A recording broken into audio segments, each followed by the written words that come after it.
નમસ્તે મિત્રો, રોની રેસીપી બ્લોગમાં સ્વાગત છે તમારું। આજે આપણે લાડુ બનાવીશું। જે ઉનાળાની ગરમીમાં એક લાડુ ખાઈએ તો એ તાકાત આપે છે અને પાણી પણ પીવાય છે અને સારું છે પણ શરીર માટે। આપણી પ્રોટીન, વિટામિન અને ફાઈબરથી ભરપૂર એવા લાડુ બનાવીશું આજે। તો એના માટે આપણે લાડુ બનાવવાના સ્ટાર્ટ કરીએ।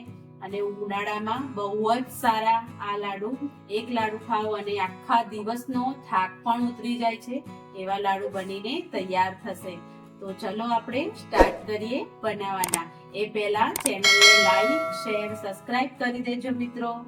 તો આપણે 1 કપ ભરીને મગની ફોતરા વગરની દાળ લેવી છે, એને જે મગની મોગર કહીએ છીએ એને। તો એમાંથી આપણે એકદમ એને વોશ કરી લેવાની છે અને ઉપર જે પાવડર વાળું પાણી હોય ને એટલે એ સાફ થઈ જાય એટલા માટે। તો સરખી રીતે વોશ કરી લઈશું આને। ધોઈને પછી આ રીતે ચાળણીમાં થોડી વાર માટે 5 થી 10 મિનિટ સુધી પોળી કરીને આપણે પંખા નીચે મૂકી દેશું। એનું પાણી એકદમ સુકાઈ જાય એટલા માટે દાળને। આપણે 5 થી 10 મિનિટ થઈ ગઈ છે અને દાળ મસ્ત એવી કોરી થઈ ગઈ છે। તો આપણે એક વાસણમાં લઈ લઈશું અને દાળને થોડી ગોલ્ડન થાય ત્યાં સુધી શેકી લેશું। એકદમ મસ્ત આના લાડુ બને છે મસ્ત। ઉનાળામાં પાણી પણ વધારે પીવાય અને હેલ્ધી એકદમ મગના લાડુ બનીને તૈયાર થાય છે। તો આપણે દાળ શેકાવા લઈ લીધી છે। આપણે 4 થી 5 ચમચી ઘીનો ઉપયોગ કરીશું। ઘીનો ઉપયોગ વધારે નહીં કરીએ, એટલે થોડું આપણે શેકાવામાં થોડું ઘી એડ કરીશું, 1 ચમચી જેટલું। આ રીતે આપણે શેકતા જઈશું। તો આપણી દાળ મસ્ત એવી શેકાય છે। એને ઓવર કુક નથી કરવાની આપણે, અને એની દાજવા પણ બહુ લાલ પણ નથી થવા દેવાની, નહીં તો આપણા લાડુ કરસા લાગશે, એકદમ કડવા ઉપર ટેસ્ટ આવશે પાછળથી। એટલે આપણે સતત આ રીતે થોડી વાર એવું 5 થી 10 મિનિટ સુધી સતત ચલાવતા રહેવાનું છે આને। આપણી દાળ સરસ એવી મસ્ત એવી શેકાઈ ગઈ છે અને એનો કલર થોડો એવો આપણે બદલાવા દીધો છે। હવે આપણે ગેસને બંધ કરી દેશું અને આપણે વાસણમાં આ રીતે કાઢી લેશું। દાળને આ રીતે કાઢીને ઠંડી કરી લઈશું। એકદમ દાળ મસ્ત એવી શેકાઈ ગઈ છે।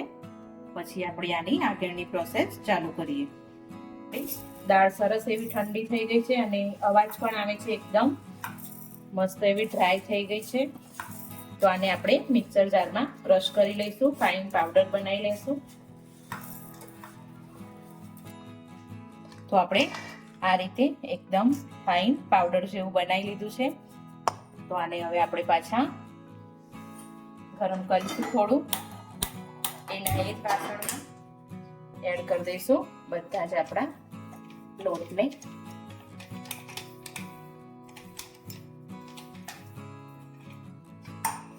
અને જે આપણે ઘી લીધું હતું, ઘીને આપણે થોડું 2 થી 2 ચમચી જેટલું એડ કરીશું અને મિક્સ કરતા જઈશું અને ધીમા ગેસે હલાવતા જઈશું। આ રીતે બધા જ ઘીને સરખું એવું મિક્સ કરી દઈશું। આપણે ઓછા ઘીમાં બનાવવાનું છે, ઉનાળો હોય એટલે વધારે ઘી ભાવે નહીં, એટલે આપણે ઓછા ઘીમાં બનાવવાનું છે। એના માટે જેમ ઘી અંદર ઓબ્ઝર્વ કરશે એટલે મસ્ત એવું આપણું બેટર જેવું તૈયાર થઈ જશે, એકદમ શીરા જેવું।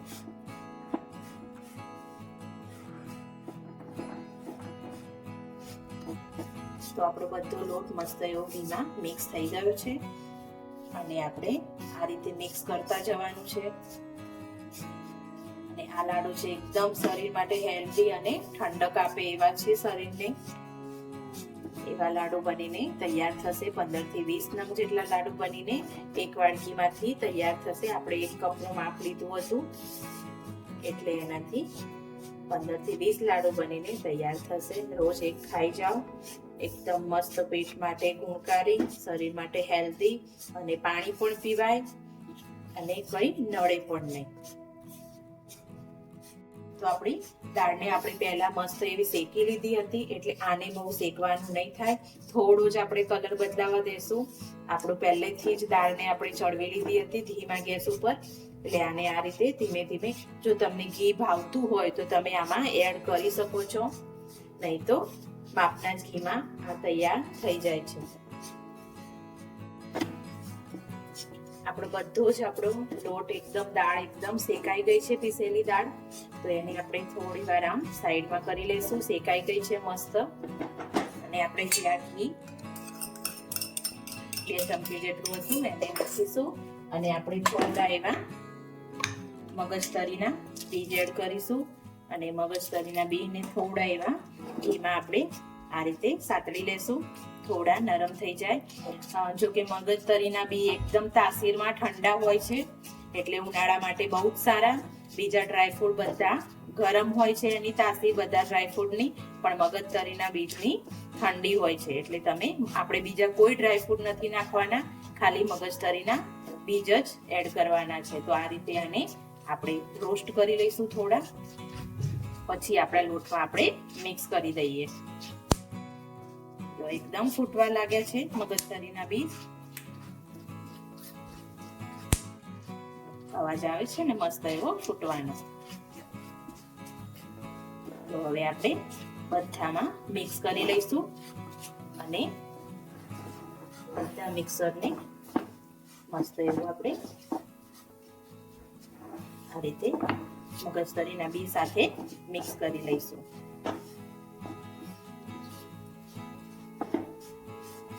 તો આપણે મગજતરીના બી સાથે મસ્ત એવું મિક્સ કરી લીધું છે.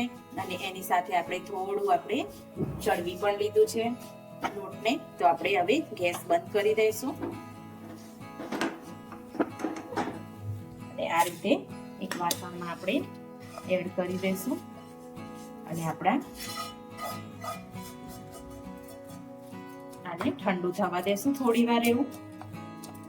પછી આપણે આમાં એડ કરીશું, સાકર એડ કરીશું. બસ આ રીતે આને થોડું એવું ઠંડુ થવા દઈશું. આંગળી નાખીએ તો ગરમ ના લાગે એ રીતનું આપણે થવા દઈશું. આને આપણે થોડી વાર 10 થી 15 મિનિટ છોડી દઈએ, પછી આના લાડુ બનાવીએ. તો આપણું એકદમ આ મિશ્રણ તૈયાર થઈ ગયું છે. તો એમાં મેં સાકર લીધી છે. ગળ્યું તમારા ઘરમાં જે રીતે ખાતા હોય એમ તમે લઈ શકો છો. મેં જે કપથી દાળ લીધી હતી એ જ કપથી સાકર લઈ લીધી છે. સાકર મેં પીસીને લીધી છે. એની જગ્યાએ તમે ખાંડ પણ લઈ શકો છો. તો આ રીતે હું સરખી રીતે પહેલા મિક્સ કરી લઈશ.